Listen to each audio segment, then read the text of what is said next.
జై తెలంగాణ, జై జాగృతి, జై కేసీఆర్. వేదిక మీద వేదిక ముందు ఉన్నటువంటి జాగృతి నాయకులకు, రాష్ట్ర వ్యాప్తంగా తరలి వచ్చినటువంటి తెలంగాణ వాదులకు, మేము మాట్లాడడానికి అవకాశం ఇవ్వలేకపోయినటువంటి వక్తలకు అందరికి కూడా హృదయపూర్వకంగా క్షమించమని కోరుతూ, మరి కేసీఆర్ గారి కోసం తరలి వచ్చినటువంటి మీ అందరికీ కూడా మరొకసారి ఉద్యమాభివందనాలు తెలియజేస్తా ఉన్నాను. జై తెలంగాణ, జై కేసీఆర్, జై జాగృతి. ఇవాళ మరి చాలా ముఖ్యమైనటువంటి అంశం మీద తెలంగాణ జాగృతి నిరసన దీక్షను చేపట్టడం జరిగింది. ఇవాళ మనం ప్రశ్నించేది ఒక్కటే, కమిషన్ మీద మాకు గౌరవం ఉన్నది, కానీ కమిషన్ వేసినటువంటి కాంగ్రెస్ మీద చాలా స్పష్టమైన అనుమానం ఉన్నది. ఎందుకంటే కాంగ్రెస్ పార్టీ ఇప్పుడు కాదు, 60 ఏళ్లుగా తెలంగాణను అన్ని రంగాల్లో వెనుకబడేస్తూనే ఉన్నది. నాగార్జున సాగరు చాలా గొప్పగా ఈ ముఖ్యమంత్రి గారు చెప్తారు, నెహ్రూ కట్టిండని. ఎన్ని సంవత్సరాలు కట్టిండన్నది మాత్రమే ఎవరు చెప్పరు. ఎస్ఆర్ఎస్పీ కాంగ్రెస్ వాళ్ళు పివి నరసింహారావు గారు ఫౌండేషన్ వేసిండ్రు. మొన్న మనం బీఆర్ఎస్ వచ్చినాక మొన్న పూర్తి చేసుకున్నాం. కాళేశ్వరం కూలేశ్వరం అయిందని అడ్డగోలుగా ముఖ్యమంత్రి గారు మాట్లాడుతున్నారు. కానీ మీ నెహ్రూ గారు ఫౌండేషన్ వేసిన నాగార్జున సాగర్ కుడి కాలువ కొట్టుకపోయే పరిస్థితి ఉండే, అక్కడ ఒక బ్రిడ్జ్ మొత్తం కొట్టుకపోయినటువంటి దాఖలాలు ఉంటే ఆనాడు మానీయుడు ఎన్టీ రామారావు గారు రిపేర్ చేయించి నాగార్జున సాగర్ని మళ్ళా నిలబెట్టిండ్రు. అదేవిధంగా ఎస్ఆర్ఎస్పీలో ఇప్పుడు మీ మంత్రివర్గంలోనే ఉన్నటువంటి నాయకులు కట్టినటువంటి మిడ్ మానేర్ కట్ట మొత్తం కొట్టుకపోతే మేం మీలాగా చిల్లర మల్లరగా మాట్లాడలేదు, రిపేర్ చేయించి ప్రజలకు అవసరం వచ్చేటట్టుగా మంచిగా చేసినాం దాన్ని. పులిచింతల నల్లగొండలో గేట్లు కొట్టుకపోయినాయి. ఇప్పుడు ఇరిగేషన్ మంత్రి గారు ఉత్తమ్ కుమార్ రెడ్డి గారు, కోమటిరెడ్డి వెంకటరెడ్డి గారు ఉన్నటువంటి జిల్లాలో మీరు మహా గొప్ప కాంగ్రెస్ పార్టీ పులిచింతల ప్రాజెక్టు కడితే గేట్లు కొట్టుకపోయినాయి. ఆనాడు తెలంగాణ ఉద్యమంలో ఒకటే కోరినాం మేము, రిపేర్ చేయండి, రైతులకు నీళ్ళు ఇవ్వండి అన్నం తప్పితే మీలాగా వంకర మాటలు మాట్లాడలే. అదేవిధంగా దేవాదుల నిన్నగాక మొన్న ఉత్తమ్ కుమార్ రెడ్డి గారు, పొంగులేటి శ్రీనివాసరెడ్డి గారు పోయి బటన్ ఒత్తితే ప్రారంభోత్సవం చేస్తామని ఆర్భాటంగా పోతే చుక్క నీళ్లు రాలేదు, తర్వాత పైపులు వలిగిపోయిన పరిస్థితి. అప్పుడు కూడా మేమేం రాజకీయ విమర్శ చేయలే, తొందరగా పని కానియండి, రైతులకు నీళ్ళు ఇవ్వండి అని మాత్రమే కోరడం జరిగింది. ఇవన్నీ ఒక ఎత్తు అయితే మొత్తం ప్రపంచం ముందు మన తెలంగాణ జాతి పరువు తీసే విధంగా మీరు ఆగమేఘాల మీద శ్రీశైలం లెఫ్ట్ బ్యాంక్ కెనాల్ పనులు మొదలు పెడితే ఆ టన్నల్ కూలి 8 మంది చనిపోతే జవాబిచ్చిండ్రు ముఖ్యమంత్రి గారు. మీరు కేసీఆర్ గారిని కాళేశ్వరం మీద మాట్లాడే ముందు ఒక్కసారి తమ అద్దంలో తమ మొహం చూసుకోవాలని ముఖ్యమంత్రి గారు నేను డిమాండ్ చేస్తా ఉన్నాను. 8 మంది బిడ్డలు చచ్చిపోతే జవాబేది? ఏం చేసిండ్రు? ఎంక్వైరీ చేసిండ్రా? మరి ఎస్ఎల్బీసీలో 8 మంది బిడ్డలు ప్రాణాలు కోల్పోతే కేంద్రంలో ఉన్న Bharatiya Janata Party national dam safe authority ఏం చేస్తున్నది? ఇక్కడి నుంచి 2 కేంద్ర మంత్రులు ఉన్నారు, వాళ్ళు ఏం చేస్తున్నారు? ఎందుకోసం మాట్లాడతలేరు? అదే కాళేశ్వరంలో మేడిగడ్డల ఎలక్షన్ టైంలో ఒక పిల్లర్ గుంగి ఇంకో పిల్లర్లో పగుళ్ళు వస్తే ఆగమేఘాల మీద ఎన్డీఎస్ఏ పరిగెత్తుకొని వచ్చి ఫోటోలు తీసి రిపోర్ట్లు ఇస్తారా? అంటే కాంగ్రెస్ బీజేపీ కుమ్మక్కైన విషయం తెలంగాణ ప్రజలకు అర్థమైతలేదని మీరు అనుకుంటే అది మీ అమాయకత్వం అయితే తప్పితే ఇంకోటి కాదు. నేను ఇవాళ తెలంగాణ జాగృతి నిరసన వేదిక నుండి ఇంతమంది మా ఆడబిడ్డల సమక్షంలో, వేలాది మంది మా కార్యకర్తల సమక్షంలో తెలంగాణ ప్రజలకు కోరుకుని చెప్పేది ఒకటే, కాళేశ్వరం ప్రాజెక్టు లేకపోతే 35% మన భూభాగం ఎడారిగా మారేటటువంటి పరిస్థితి ఉన్నది. ముఖ్యమంత్రి గారిని డిమాండ్ ఒకటే చేస్తున్నాం, మీరు ఈ చిల్లర మల్లర ఆరోపణలు పక్కకు పెట్టి తక్షణమే మేడిగడ్డ బరాజ్ని రిపేర్ చేపియండి. సుందిల్లా, అన్నారం, మేడిగడ్డ 3 ఆ లింక్ అనేదైతే ఉంటుందో కాళేశ్వరంలో దాన్ని తక్షణమే వినియోగంలోకి తీసుకురండి.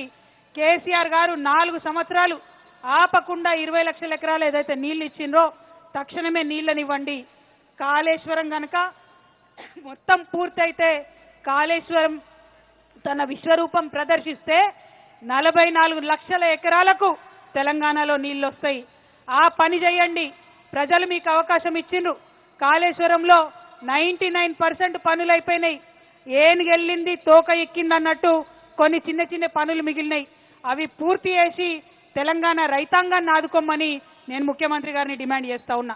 ఇక బీజేపీ నాయకులు ముఖ్యంగా ఈటెల రాజేంద్రన్న నేను డిమాండ్ చేస్తున్నా, కాళేశ్వరం ప్రాజెక్టు 1,15,000 కోట్లకు మీ కేంద్ర ప్రభుత్వమే, మీ సెంట్రల్ వాటర్ కమిషనే అన్ని రకాల అనుమతులు ఇచ్చింది, పర్యావరణ అనుమతులు ఇచ్చింది, బడ్జెట్ క్లియరెన్సెస్ ఇచ్చింది. దానికి నేషనల్ ప్రాజెక్టు స్టేటస్ తీసుకురావాల్సినటువంటి బాధ్యత బీజేపీ నాయకులకు ఉన్నది.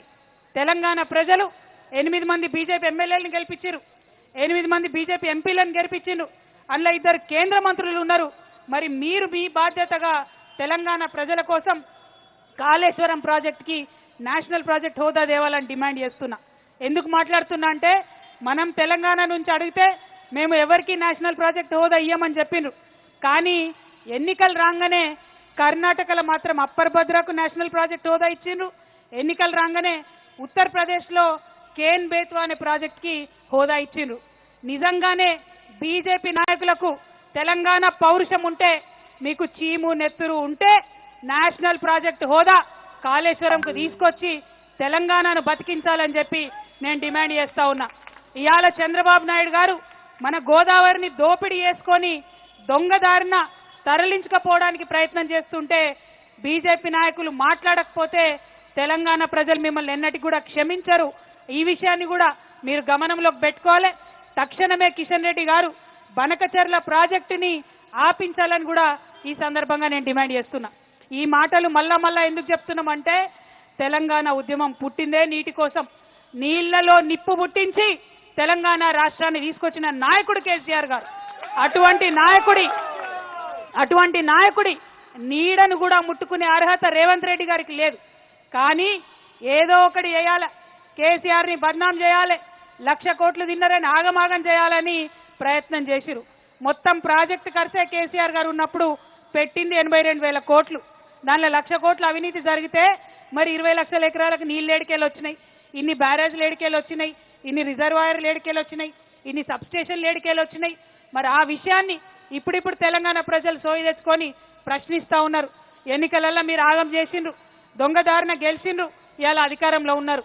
ఇప్పటికన్నా ప్రజల పక్షాన మాట్లాడాలి, ఇప్పటికన్నా ప్రజల కోసం పనిచేయాలని ముఖ్యమంత్రి గారిని నేను ఈ సందర్భంగా డిమాండ్ చేస్తున్నాను. మరి కేసీఆర్ గారి కోసం ఇవాళ జాగృతి కార్యాచరణ తీసుకున్నది. రేపటి నాడు మేము అవకాశం ఇస్తాం, 1 నెల రోజులు వెయిట్ చేసి చూస్తాం. ముఖ్యమంత్రి గారు అపెక్స్ కౌన్సిల్ మీటింగ్ పెట్టాలని కేంద్రానికి ముఖ్యమంత్రి గారే ఉత్తరం రాయాలి, బనకచెర్ల ప్రాజెక్ట్ ఆపమని. కిషన్ రెడ్డి గారే ఉత్తరం రాయాలి, ఈటెల రాజేందర్ గారే ఉత్తరం రాయాలి, మన గోదావరి కాపాడుకోవాలని. ఇవాళ నుంచి నెల రోజుల తర్వాత ఈ 2 జాతీయ పార్టీలు కార్యాచరణ తీసుకోకపోతే గోదావరిని కాపాడుకోవడానికి మళ్ళా ఒకసారి జాగృతి తప్పకుండా ఉద్యమం చేస్తుంది. తప్పకుండా కేంద్ర రాష్ట్ర ప్రభుత్వాల మీద ఉద్యమం చేసి మన హక్కైనటువంటి గోదావరి నీళ్లను మన పొలాలకు మళ్లించడానికి మరొక ఉద్యమం చేపడతామని ఈ సందర్భంగా తెలియజేస్తూ, మరి మా జాగృతి నాయకులు ప్రతి ఒక్కరూ మళ్ళా కేసీఆర్ లెక్క తయారైంది. అందరూ కూడా అద్భుతంగా మాట్లాడుతున్నారు. మా అన్నల కన్నా ఎక్కువ మంచిగా మా అక్క చెల్లెలు కూడా మాట్లాడుతున్నారు. కానీ అందరికీ మాట్లాడే అవకాశం ఇవ్వనందుకు క్షమించాలని కోరుతున్నా. బీసీ నాయకులు నరహరి గారు, కోలశ్రీని గారు, రాచమల్ల బాలకిషన్ గారు, నరేష్ గారు, విజయేందర్ గారు, ఆలకొండ హరి గారు, శివ గారు, సగర శ్రీనన్న గారు, మా ఆనంద్ గారు, విజయ్ భాస్కర్ గారు, మరి అమానుల్లా ఖాన్ గారు, మా తమ్ముడు ప్రశాంత్ గారు, అట్లానే శివారెడ్డి గారు, మరి మా తమ్ముడు ఇంకొక తమ్ముడు వంగపల్లి శ్రీనివాస్ గారు, మా నవీన్ అన్న, మా యాదగిరి అన్న, మా యూత్ అధ్యక్షుడు సంపత్ గౌడ్ గారు, అట్లానే నరేందర్ గారు లీగల్ సెల్ అధ్యక్షుడు, మా సుజీత్ గారు, మా అన్న మహేందర్ అన్న హైదరాబాద్లో నిన్న అగ్గి ఉట్టించి మొత్తం జాగృతినంతా పెద్ద ఎత్తున విస్తరింపజేస్తున్న మా మహేందర్ గారు, మా శ్రీనివాస్ యాదవ్ గారు, మా మహిళా మనులందరికీ కూడా హృదయపూర్వకంగా మరొకసారి నమస్కారాలు తెలియజేస్తూ, హృదయపూర్వకంగా మీ అందరికీ కూడా ఉద్యమాభివందనాలు. మనము రేవంత్ రెడ్డి గారి మీద యుద్ధం చేయడానికి సదా సిద్ధంగా ఉండాలని జాగృతి నాయకులకు, కార్యకర్తలకు పిలుపునిస్తా ఉన్నాం. జై తెలంగాణ, జై కేసీఆర్.